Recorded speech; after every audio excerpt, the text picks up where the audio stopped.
এখন বাজে রাত 10:30। আমার ঘরেই একজন প্রাণী আছে যে 10:30টার সময় চা খায়। আর কেউ আছে এরকম? তুই তো চা খাস না, কাজে চায়ের মর্ম তুই বুঝবি না। মর্ম বুঝবি বুঝবো তো, না। আমাকে রাত্রে একটার সময় দিলেও চা খাবো। হ্যাঁ, তো চাটা কি তুই আমাকে অনিচ্ছার সত্যি করে দিলি?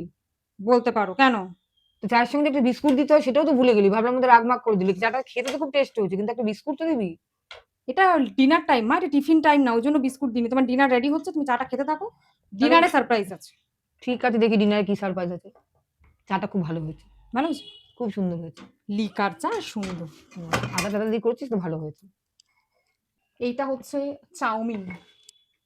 বলেছিলাম ভাত করেছি কিন্তু করিনি, মানে বলেছিলাম কিছুই করিনি, বাট এটা হচ্ছে সারপ্রাইজ।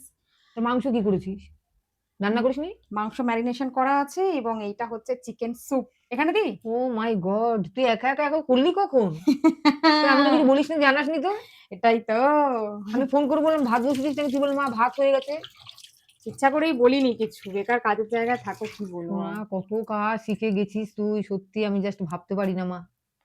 হ্যাঁ, আমার আর কোনো আফসোস নেই। আমার এক মা গেছে, আমার আরেক মা সব রেডি করে রেখে দেয় গো, আমার আর কোনো অসুবিধা নেই। এই টেস্ট করে দেখো, হ্যাঁ কেমন হয়েছে। চাটা খেয়ে নি। ঠিক আছে।